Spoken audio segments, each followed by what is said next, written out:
Welcome to Hello Tomorrow. Hello Tomorrow is a podcast where we introduce remarkable individuals and their work to the world. A new episode will be available every fortnight on Apple Podcasts, Spotify, and all other major platforms. Now, over to Subhash. Hello, I am Subhash and welcome.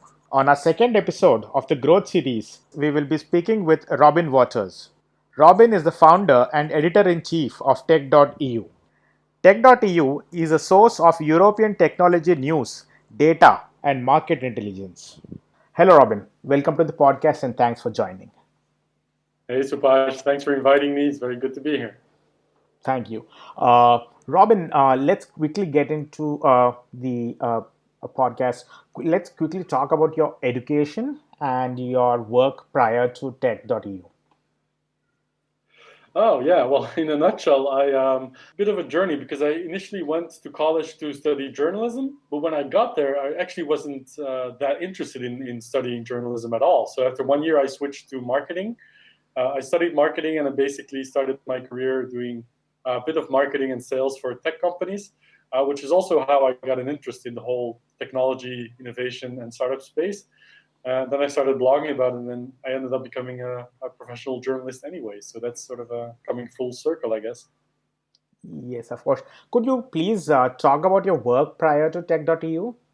Yeah, so my first job was working at a hosting company. The type of company that sort of hosts websites and applications and domain names and stuff like that, which was super interesting to me because you could see all of these people developing web applications and needing server space for it or needing servers in a data center for it, registering domain names. And I was always interested in checking out what they were building, which is sort of how I got an entry into startups and technology innovation in the first place.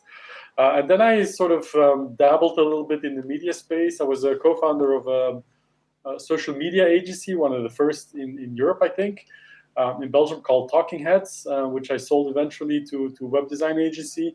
Yeah, and then I very quickly became a professional blogger slash journalist, which is what I still am today. Wow. Quite a diverse set of experience that you have carried over to tech.eu. Are there any specific learnings that you have carried to the present company? Yeah, a lot. So the thing is, you call it an interesting journey, but it never felt like a journey because I sort of kept rolling into new things almost naturally because I never had like a career plan. I want to achieve this or I want to become a journalist or a professional blogger. It all sort of just happened. But my one key trait, like my one key common thread in all of this is curiosity, right? So I was always curious to learn about what other people were doing, and the best way for me to sort of remember and learn as much as I can was to write it down, which is what a lot of people do when they study. If you write something down, it somehow makes it easier to remember. And for me, it was writing about technology, new innovations, startups, entrepreneurship, investment, and sort of as I was writing about this, I was learning. And so the more I would learn, the happier I would be. So every single day would just be me learning something new, which is all I ever wanted in life was to learn something new every day. So I'm still doing that today. But in the process, I sort of became a professional journalist and analyst, and also speaking about these things at conferences worldwide, which is something that I really enjoy doing as well. But yeah, so I think as long as you're curious and you want to learn something new every day, like every day is going to be an adventure in a way. So sort of whatever happens, I think it's very difficult to sort of plan a career or plan years ahead when it comes to work and professional life. But I think if you're curious every day and you learn something new, you will stay passionate and you will stay engaged and you will stay curious. And that's sort of what keeps me going. Sorry if I answering a bit long to that one No, no, question. no. This is all about speaking, with an open heart and sharing as much as you can. And yes, curiosity leads to a lot of learning, and we love learning new things all the time. Yeah.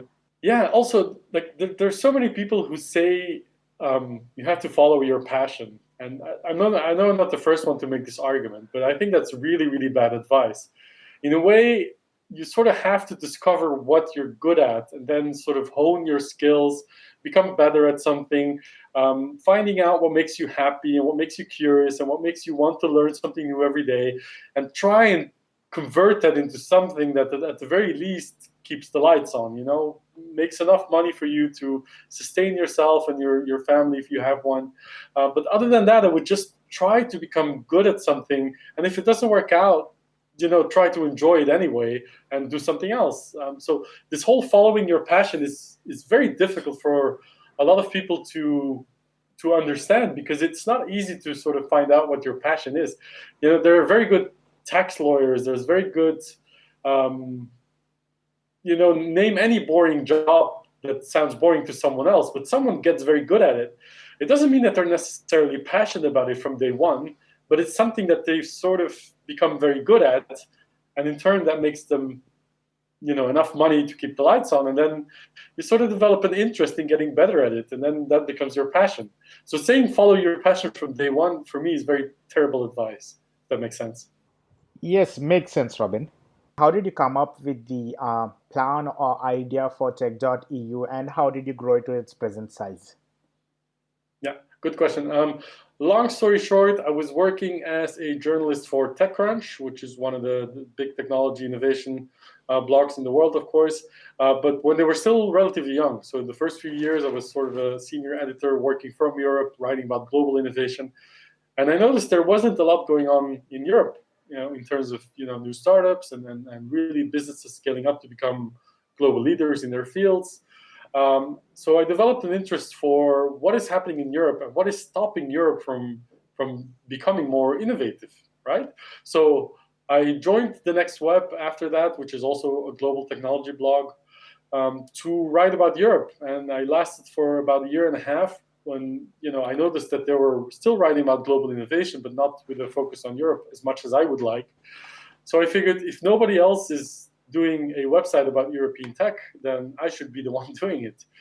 So I developed a plan with a couple of friends to launch a blog about Europe, and it became, from day one, a bit bigger than we all have had imagined, because initially we were all going to do this part-time, and then I decided, no, I'm going to do this full-time, and we're going to raise a little bit of money to see where it takes us. This is now, we're recording this on, right? So that's about 7 years ago, a little bit over 7 years ago, we launched Tech.eu sort of as a platform for European technology news, to highlight stories about European entrepreneurs, to talk about the funding that goes to parts of the world that nobody else knows about, like Eastern Europe or Greece or the Baltics. And we sort of grew it from there. Initially, it was just me, and my co-founders were helping out a little bit with the content. But eventually we grew a team, and I could talk more about that, but eventually we grew a team about doing data stuff and market intelligence and events and other services that we sort of developed around the content. But the core of the product is still European technology news and information. A lot of data-driven insights, reports, market intelligence. And we sort of grew along the European ecosystem, because 7 years ago it was still relatively small. But since then, it has grown tremendously. And you can also see that in the work that we do and the team that we have now. 7 years ago, that didn't make any sense to have that big a team. But now you sort of have to have a core team of people doing different things just to keep track of all the innovation and all the entrepreneurship that's happening across Europe. So that's where we are today. Awesome. Thanks for sharing. And with doing all of this, how do you manage the team while making sure it's growing? Yeah, it's a bit of a difficult one, because I was never trained to manage people, right? So I've never had a team of people. I've co-founded companies and I've did some stuff in events and all that, but you sort of work with partners rather than have a team. So this for me is actually my first company where I manage, not a lot of people, but you have to sort of manage a team for the first time. And nobody can really teach you what that's like until you do it. They can teach you a lot about the theory of management and how to do people management and how to maintain culture and how to sort of make sure that the company grows in a sustainable way. And you could read about all of that, but really the best way to do it is just to do it and to learn from doing. So that's what I'm doing now. I'm still learning a lot about how to manage teams.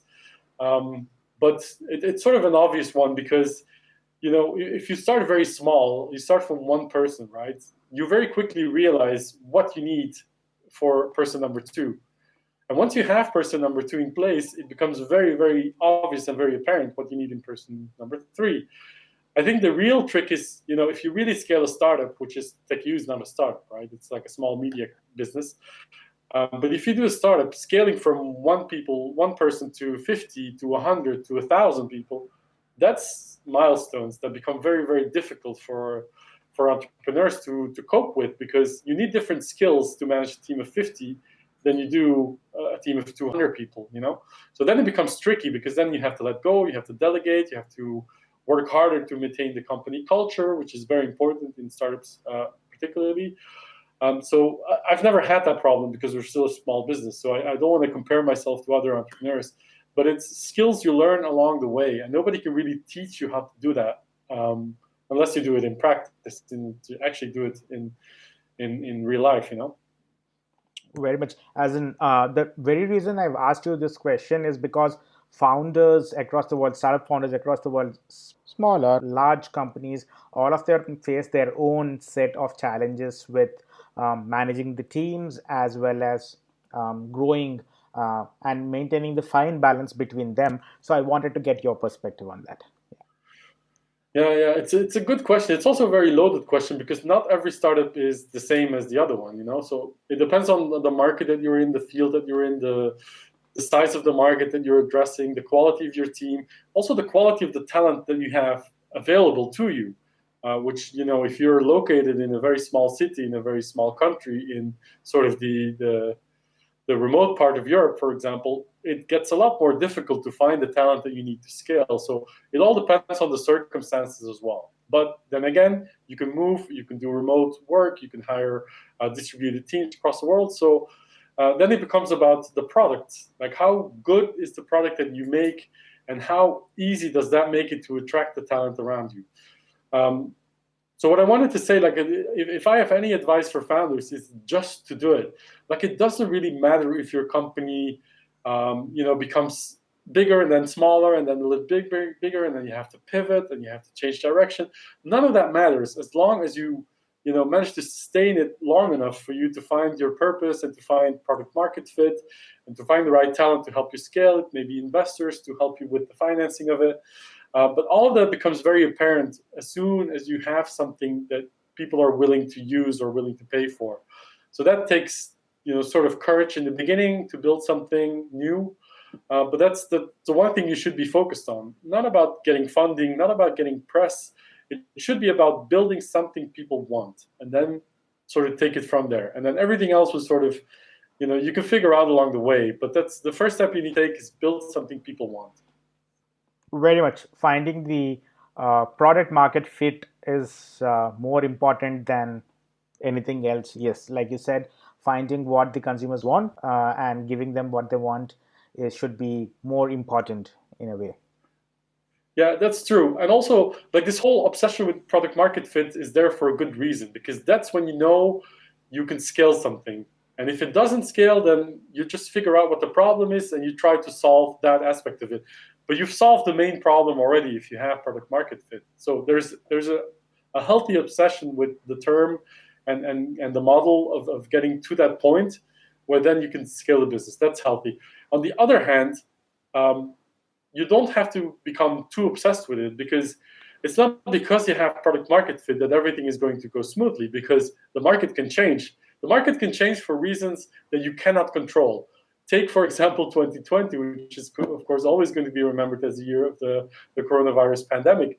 Like, if you're a travel tech startup, you might have had product market fit perfectly down 100%. And then in February or March 2020, everything changed. And it changed not because of you, it changed because everything else changed, right? So you don't always have control, even if you have product market fit. But it's the one thing I think you should strive for in the beginning, especially in the early stage of a startup. Once you have it, it's it makes it a lot easier to sort of fine tune and to make changes along the way to help you scale. But if you don't get to that point, it's going to make it very, very difficult to scale in any case, even if the market is in your favor. Whereas something that I keep repeating to people who are starting their business for the first time, which is what kills companies and what kills startups often is you don't find product market. You run out of money. So what kills startups and what kills companies is usually not competition. It's not it's not finding product market fit in time, for sure. It's running out of money and time when you don't have any to spare. But the reality is what kills most startups is the dynamics between the founders. Most startups have multiple founders, and staying aligned and staying in tune with each other on the strategy, on what you need to do to achieve your goals together, making sure that you're well aligned on your goals, the way you get there, the people you do it with, the culture you build around you, the values that you have is so much more important than anything else, like competition, the market, the stock exchange. It doesn't matter. What matters is how you relate to your founders. And if you scale the company to a point where it's really growing very fast, if you can keep that dynamic that you had initially when you just started out, if you can keep that going throughout the journey, the years that you're scaling the business up and growing fast, then you have a real chance of success, and a lot more than people than startups that have their people that started it falling out with each other. If you're no longer aligned on what you're trying to achieve, on the strategy you need to follow to get there, then there's not enough. There's not a lot of hope for you to succeed, because it really makes a lot of difference in startups and companies. Yes, and thanks to the pandemic, few startups found a better product market fit, like the Slacks or the Zooms, who have made collaborative working a little more easier and distributed working a little more easier. Yeah, and it's not just collaborative work. Like, it's everything with online entertainment, online shopping, online education. All of these things sort of became more necessary and more needed and more wanted and more desired in 2020. But it was a trend that was already there. It's just being accelerated. This whole shift to remote working, to shared mobility, to better productivity tools and online collaboration software. All of that was already happening, but 2020 just sort of accelerated it. But if you're in a market that gets affected in a bad way because of that, you're in travel tech, you are focus on business travelers, for example, or you sell to events, or you organize events, like physical events, then it's been a difficult year for those people, and it's not their fault. It's just something that happened. Robin, are there any few things that you have done to grow tech.eu to what it is right now? Are there any few sets of things that you have done right, you feel you have done right to grow it to its present size? It's a bit of a difficult question, because I think I've made a lot of mistakes, but we're still here. So I think the one learning that I have is to be consistent. Don't get distracted by competition. Don't get distracted about what people say you should be doing. I mean, you should always listen to advice, but then famous quote from Robert Downey Jr., I think. Listen to everyone's advice and then do whatever the fuck you want, I think he said. So sorry for part of my French, but so I think that's good advice. Like, be consistent with what you're trying to achieve. Our mission has not changed all that much from 7 years ago. So it's easy to get distracted by building new things, building new services. But ask yourself, is this really what people need? Is it why you started this company in the first place? And then sort of growth will come as a side effect of that. If you do something that people want, you can add features, you can add products, you can sort of respond to competition or market changes. But at the very core of the company, of the business, should always be that drive to build the thing you built the company for, the thing you started the company for.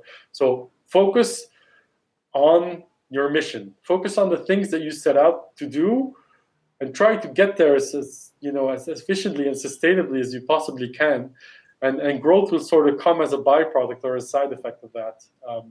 So, like, asking me for specific concrete advice on how to grow, I can't really give concrete advice, because we're still a very small company. So I'm not in a position to share what successful startups or successful scale-ups in the digital field have done, because I don't have the expertise, right? So it's better to ask other entrepreneurs.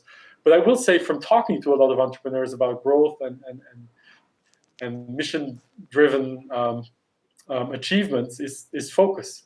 Just try not to get distracted by things around you. Competition doesn't matter.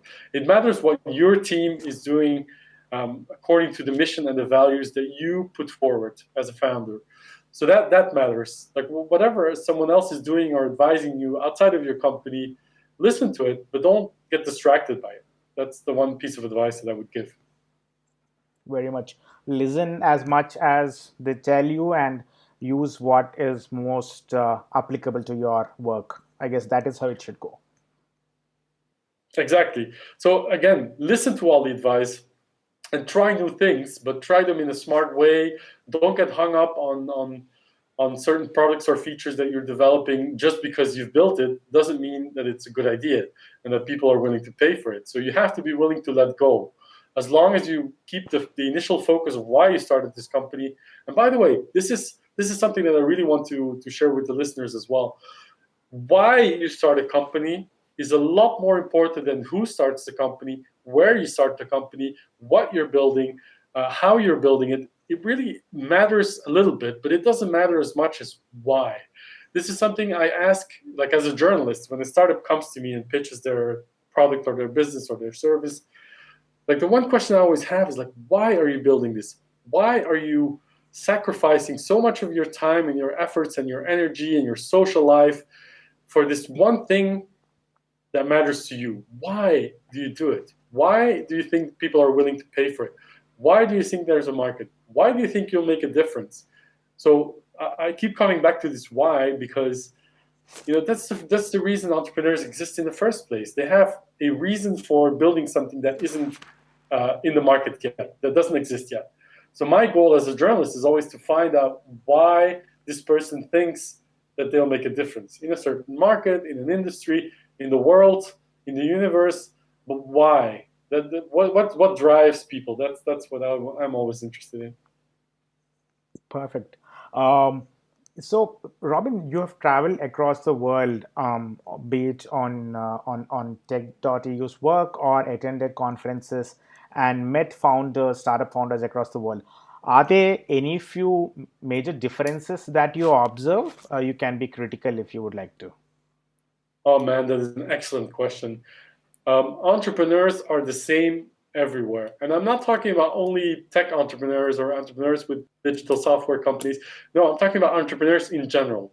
Whenever you find a problem and you find a way to solve it, and you make something that people want, whether it's in agriculture or a restaurant, or you build something that wasn't there before and people are willing to use it or pay for it, ideally, then you found something extraordinary. It's an extraordinary thing to do.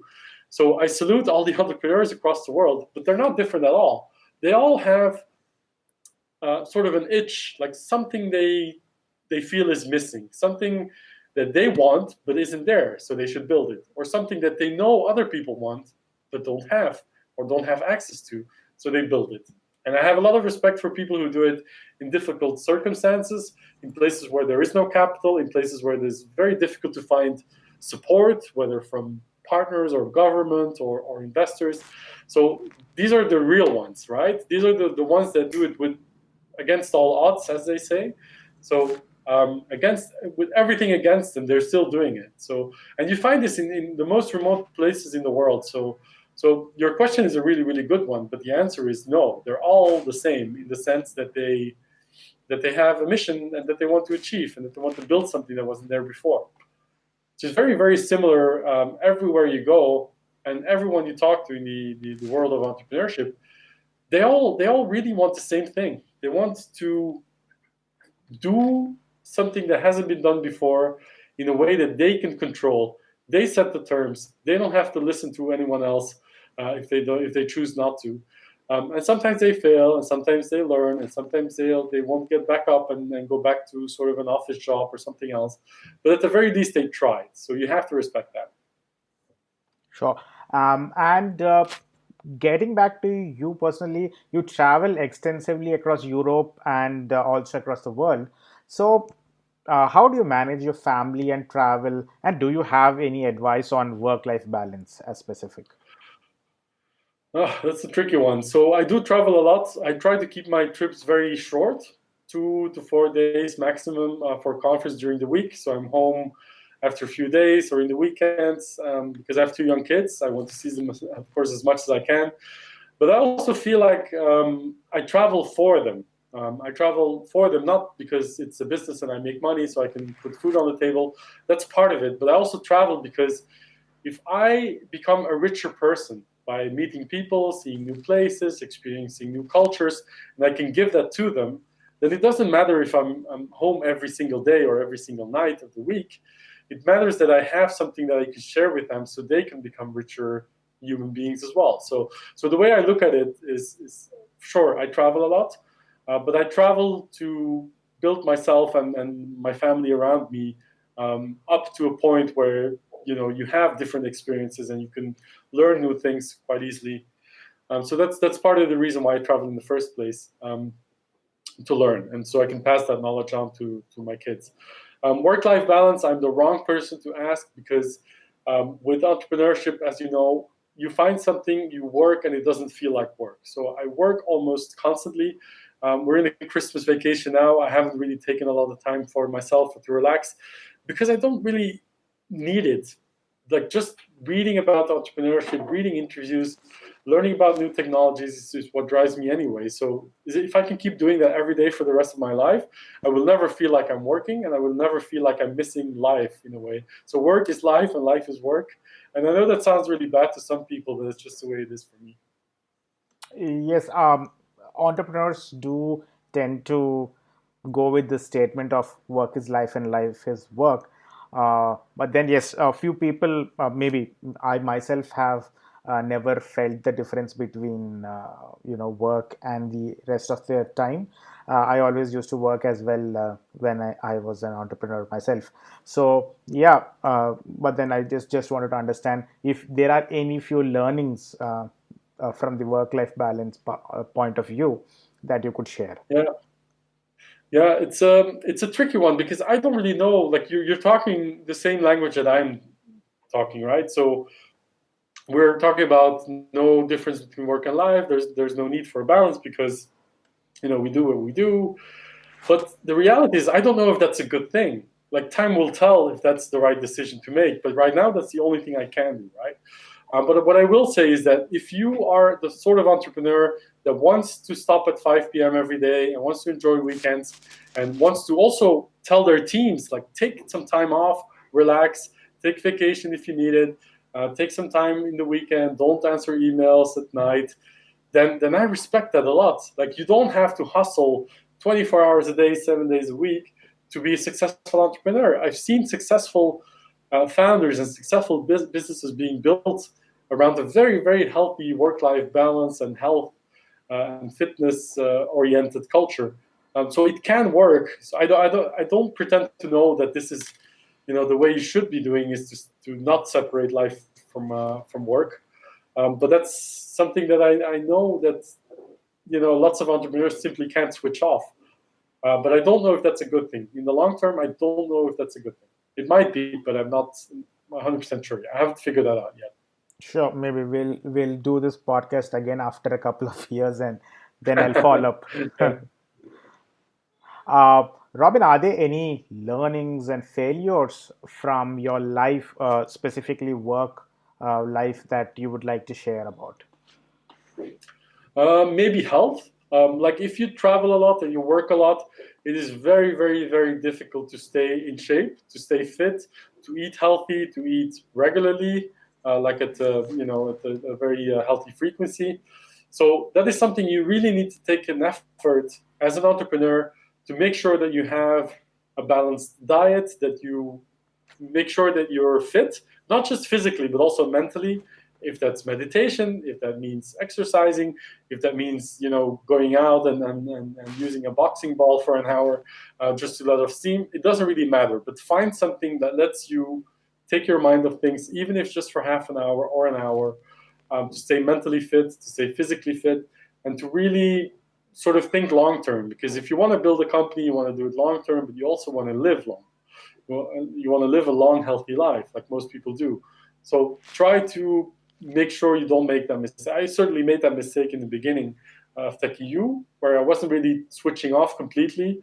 Um, I could switch off, but it was like just sitting in the couch watching TV or something to put my mind off the work, and that's not healthy. You have to find something more active, either active mentally or active physically. And of course, you can relax and you can switch off completely, and then recharge batteries and take vacations and all that. But throughout the year, like throughout your daily work, you have to also sort of incorporate moments for yourself where you have to work on your physical and mental fitness. I think that's the one piece of advice that I would give younger people, because I turned 40 this year, so I really have to admit that it's been a change for me. I could sort of feel my body aging already, which means I'm more aware of the fact that you need to make an effort to stay in shape. So that's definitely a learning for me this year. Apart from your work time and time with your kids, is there something you like to do or enjoy doing uh, in whatever time is left? Yeah, so I've picked up the habit of running, just like long distance track running, which I know you also do. So I really enjoy it because it puts your mind off things. You can do it at your own pace. You can do it as frequently as you want. You don't need a lot of equipment or gear for it.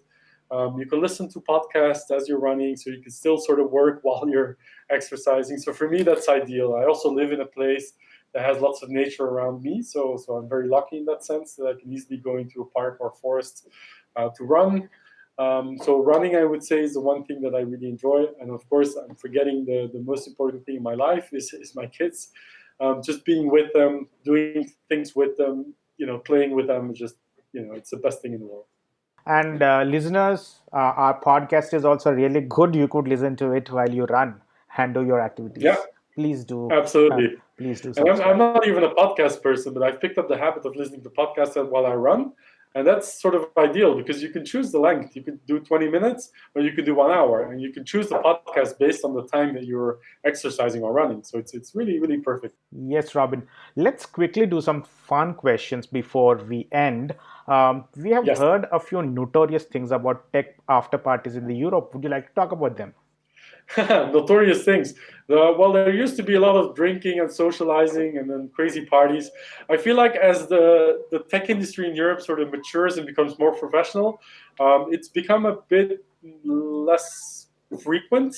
But there are still places and events that you can go to have a really good time. And I hope that never changes because it's part of the charm. And you visited India twice.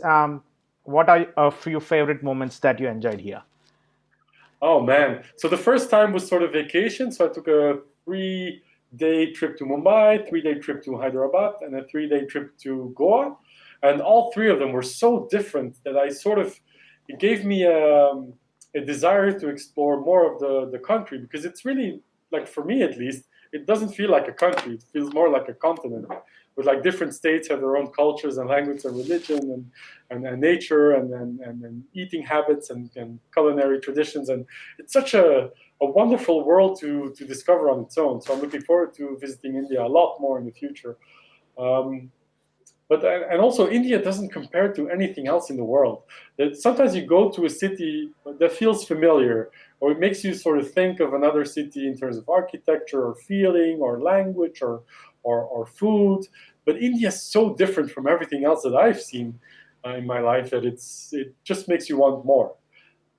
That's at least my feeling about the country. And we would definitely love to host you again. Do come along with your kids next time. We'll post the Oh yes, pandemic. We would love to host you again. yes, that's a great idea. We'll definitely do that as soon as we can travel again. Again, yes, yes.